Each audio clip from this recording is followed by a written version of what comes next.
Ella pensó que yo era una desconocida perdida en el camino. Esa fue la única explicación que se me ocurrió mientras estaba parada en la entrada de mi propia casa. La casa que construí durante 13 años, no solo con dinero, sino con mis propias manos. Fines de semana subida a andamios, veranos cargando piedra desde una cantera a 40 minutos de San Carlos de Bariloche, mientras veía a mi hija cruzar la terraza con una bandeja de copas hacia un grupo de desconocidos que reían demasiado fuerte en lo que antes era mi patio trasero. Pasó justo a mi lado. No aminoró el paso, no me miró 2 veces. Siguió caminando con ese andar cuidadoso y ensayado de quien ha aprendido a volverse invisible en una habitación llena de gente que la mira sin verla. Me quedé ahí, inmóvil, un instante. El aire de la cordillera era el mismo de siempre, ese olor a septiembre tardío, a ciprés y tierra fría, con un dejo dulce de los manzanos que planté junto al Cerco Sur en 1998. Eso no había cambiado. Pero mi hija estaba sirviendo tragos a extraños en la fiesta de casamiento de alguien, celebrada en mi propiedad, y no me reconocía. No me reconocía porque le habían dicho que yo estaba muerta. Retrocedamos un poco. Mi nombre es Elena Duarte. Tengo 63 años. Trabajé 31 años como ingeniera estructural, la mayor parte de ese tiempo al frente de mi propio estudio en Bariloche. No era rica en el sentido en que la gente usa esa palabra sin pensar. Era una mujer que había construido algo real, un pequeño estudio, una reputación y un terreno en la cordillera que compré en 1993 por una suma que en ese momento me pareció una locura y que resultó ser la mejor decisión de mi vida. Mi esposo, Tomás, murió de cáncer de páncreas en 2013. Esa pérdida cambió la forma de todo lo demás. Tuvimos una hija juntos, Camila, que tenía 27 años cuando murió su padre.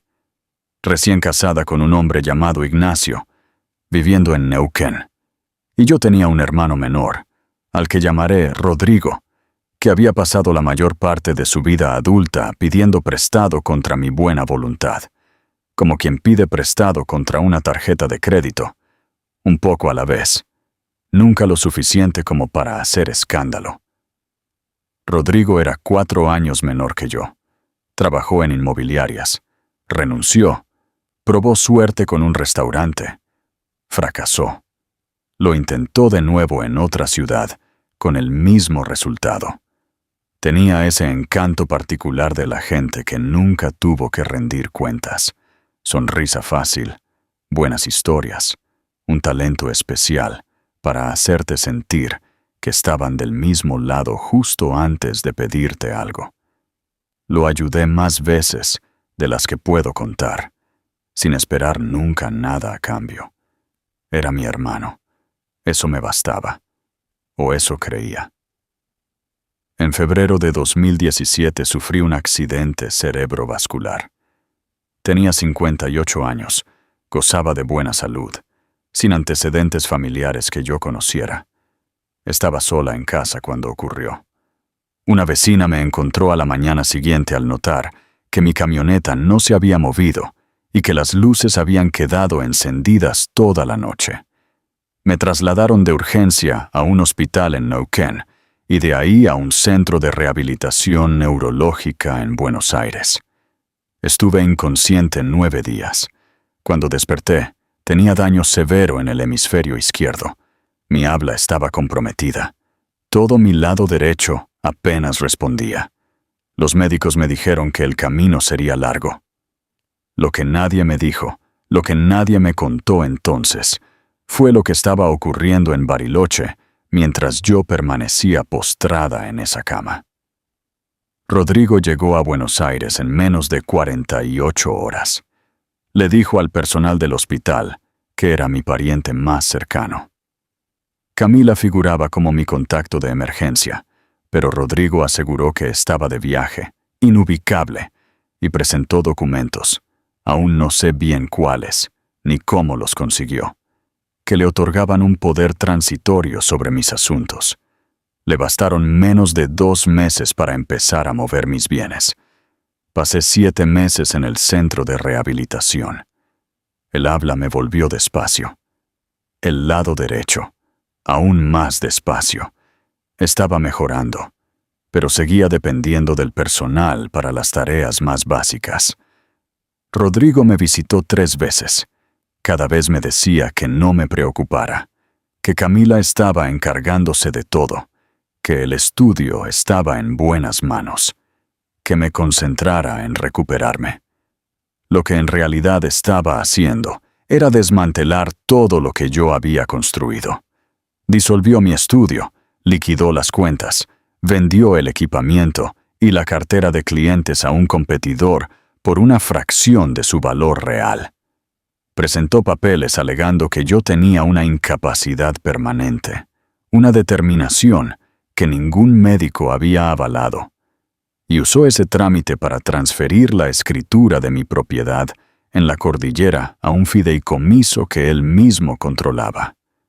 Le dijo a Camila, mi propia hija, que los médicos habían asegurado que yo jamás me recuperaría, que de hecho había empeorado y fallecido en el otoño de 2017. Le dijo que yo estaba muerta. Asistió a un velorio. No sé quién fue. No sé qué se dijo. Pero Camila, devastada, con 28 años recién cumplidos y ya desgastada por la muerte de su padre 4 años antes, no tuvo motivos para dudar. Rodrigo estaba ahí. Rodrigo se ocupaba de todo. Le dijo que yo le había dejado la propiedad a la familia, que era suya, que ella e Ignacio podían mudarse si querían. Lo que no le dijo fue que él conservaba el control del fideicomiso, que era él quien decidía quién podía vivir ahí y bajo qué condiciones. Cuando el matrimonio de Camila con Ignacio se derrumbó y ella, con su hijo pequeño, necesitó un lugar donde vivir, Rodrigo le ofreció la casa, pero solo si ayudaba a organizar eventos, si trabajaba en el negocio de alquiler para fiestas que él había abierto en el predio. Mi hija, convencida de que su madre estaba muerta, convencida de que la casa era su herencia, se mudó y se convirtió, sin saberlo, en empleada.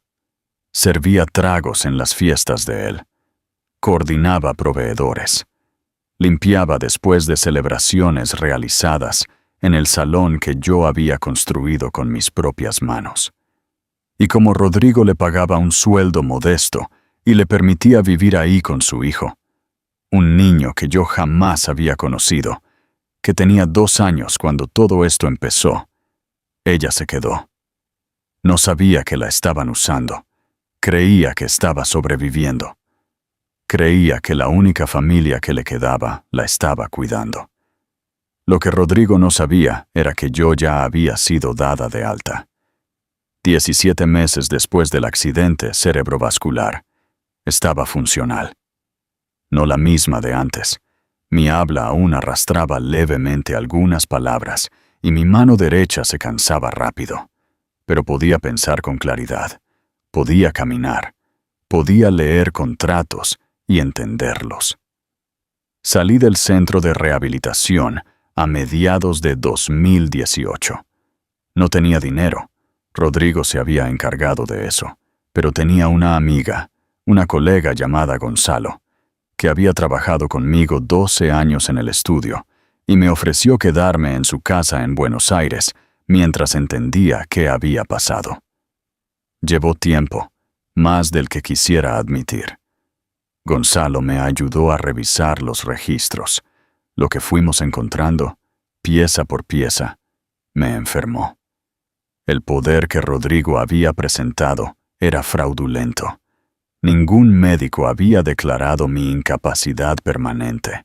Había usado documentación de las primeras semanas de internación, cuando mi estado era genuinamente incierto. y la había presentado como una determinación definitiva. El fideicomiso, aunque parecía legítimo en la superficie, dependía por completo de esa base falsa. La transferencia de la escritura, la disolución del estudio, todo. Encontré una abogada en Bariloche, Marisol Aguirre, especializada en abuso financiero contra adultos mayores y fraude patrimonial. Miró lo que le llevé y guardó silencio un largo rato. Después dijo: «Elena, necesito que entienda que esto va a llevar tiempo, pero también necesito que sepa que lo que le pasó es uno de los casos más claros de este tipo que he visto en 20 años de ejercicio».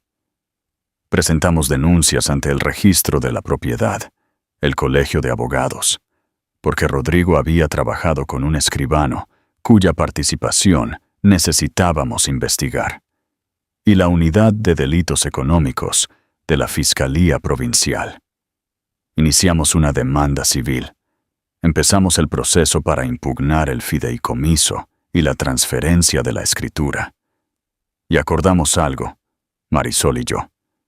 Iría a la propiedad antes de que nada se hiciera público, no para enfrentar a Rodrigo, no para armar un escándalo, sino para ver a mi hija. Manejé hasta Bariloche un jueves de fines de septiembre de 2021. Gonzalo condujo. Yo iba de acompañante, mirando la cordillera recortarse contra el cielo en esa curva de la ruta que siempre me había parecido mágica. Ese filo gris azulado que se va afilando hasta volverse sólido y real y envolverlo todo. Habían pasado 4 años y 7 meses. Había un evento en la propiedad, una fiesta de casamiento. Lo habíamos visto anunciado en internet. Rodrigo había convertido el lugar en un salón de alquiler. El estacionamiento junto al cerco de abajo tenía 15 o 20 autos cuando llegamos. Gonzalo estacionó en el camino. Yo subí sola por el sendero de ripio. La casa se veía igual desde afuera. Alguien había pintado la carpintería de un color equivocado, un gris frío en lugar del crema cálido que Tomás y yo habíamos elegido. Habían colgado guirnaldas de luces entre los manzanos, algo que me pareció de mal gusto, pero el esqueleto del lugar seguía siendo mío. Los escalones de piedra eran míos. La estructura de madera de la galería, las proporciones de las ventanas. Yo había trazado cada una de esas medidas con mis propias manos. Una joven de camisa blanca y pantalón oscuro bajó de la galería cuando me acerqué. Llevaba una carpeta. Me preguntó amablemente si venía por el casamiento. No respondí enseguida porque acababa de ver, por encima de su hombro, a través de la puerta abierta al fondo de la galería, a mi hija salir de la cocina con una bandeja. Camila tenía 32 años ahora. Se movía como su padre, con esa precisión económica que Tomás conservaba incluso cansado. Tenía el pelo más corto que la última vez que la había visto. Estaba más delgada de lo que recordaba. Cruzaba la terraza y levantó la vista. Tal vez porque la joven de la carpeta se había quedado quieta esperando mi respuesta. Por un instante sus ojos pasaron sobre mí como se recorre a la multitud, rápido, indiferente, clasificando. Y entonces se detuvo. La bandeja se inclinó. La sostuvo justo a tiempo, pero apenas. Se quedó parada a unos 9 metros, mirándome. La joven de la carpeta miraba de una a otra. Camila dijo, muy despacio, «Eso no puede ser». Le dije, «Soy yo, mi amor». Dejó la bandeja sobre la mesa más cercana. Alguien de los invitados levantó la vista un segundo y volvió a su conversación. Caminó hacia mí despacio, como quien se acerca a algo que no termina de creer con los ojos. Se detuvo a un par de pasos. Dijo, «Me dijeron que habías muerto». Le dije, «Lo sé». Hizo un sonido que no puedo describir con exactitud. No era exactamente un llanto. Era algo contenido durante demasiado tiempo, sin nombre propio. Puso las dos manos sobre mi pecho, como si necesitara comprobar que yo era real, que tenía peso y calor, y estaba efectivamente ahí. Y después se aferró a mí. Nos quedamos así, en mi galería, en la galería que yo había construido, mientras la fiesta de casamiento de alguien seguía a nuestro alrededor, y las luces se mecían con el viento de la cordillera. Dejé que mi hija llorara en mi hombro todo el tiempo que necesitó. Su hijo se llamaba Mateo. Tenía 5 años. Estaba en la cocina comiendo galletitas y mirando algo en una tablet, cuando Camila me llevó adentro y levantó la vista hacia mí con esa curiosidad directa y sin complicaciones que solo tienen los niños pequeños, y preguntó: ¿Quién sos? Camila se agachó junto a él y dijo con mucho cuidado: Este es tu abuelo, mi amor. Es mi mamá. Me miró. Dijo: ¿Abuela Elena? No sabía que le había hablado de mí. No sabía que había mantenido mi nombre vivo para él, que me había vuelto real de alguna forma, incluso mientras creía que yo ya no existía. Le dije: Sí, mi vida, soy yo. Lo pensó un momento con la seriedad de un chico de 5 años, sopesando información importante, y después volvió a sus galletitas. Eso me hizo reír por primera vez en mucho tiempo. No le conté todo a Camila esa noche. Habría tiempo para eso. Le dije lo suficiente. Estaba viva. Había estado viva. Lo que le habían dicho era mentira, y la persona que se lo dijo era la misma que ahora se beneficiaba de la casa donde vivía y del trabajo que le daba de comer. Le pregunté si Rodrigo estaba en la propiedad. Me dijo que había pasado más temprano a revisar la organización del evento y ya se había ido. Casi nunca se quedaba durante las fiestas. Iba, cobraba y la dejaba a ella al frente de todo. Le pedí que confiara en mí un poco más, que no le dijera nada a Rodrigo, ni a nadie de la fiesta. Le dije que otras personas ya estaban trabajando en esto, que se estaba moviendo, que lo más importante era que ella y Mateo estuvieran a salvo y que ella supiera que yo estaba viva. Rodrigo fue detenido 11 días después. La unidad de delitos económicos venía armando el caso en paralelo a nuestras presentaciones civiles, y para cuando actuaron, la documentación era sólida. El poder fraudulento, la falsa declaración de mi muerte, que tiene su propio peso penal cuando se usa para cometer fraude, la transferencia de la escritura, la disolución del estudio, los 4 años de ingresos generados por eventos en una propiedad que él nunca tuvo derecho legal a explotar.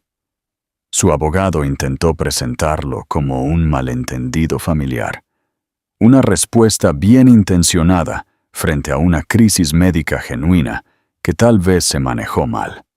La jueza de la audiencia preliminar miró la documentación un largo rato antes de levantar la vista y decir que le costaba calificar de malentendido un fraude sistemático cometido durante años contra una familiar incapacitada.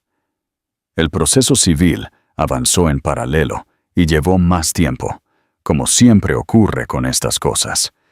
El fideicomiso fue disuelto. La escritura restituida. No fue nunca por el dinero. Quiero que quede claro. Fue por los 4 años que mi hija pasó achicándose en su propia casa. Fue por Mateo, creciendo sin abuela porque alguien decidió que mi existencia era inconveniente. Fue por la crueldad particular de usar el duelo de una persona como mecanismo del robo. Eso no lo perdono. No lo he intentado. Camila y Mateo viven ahora en la casa. La viven de verdad, como siempre debió ser. zapatillas junto a la puerta, dibujos en la heladera, ese ruido particular de un chico corriendo sobre el piso de madera que nunca escuché de Camila chica, porque entonces vivíamos en un lugar más pequeño. Volví a instalarme ahí en el otoño. Tengo el cuarto al final del pasillo,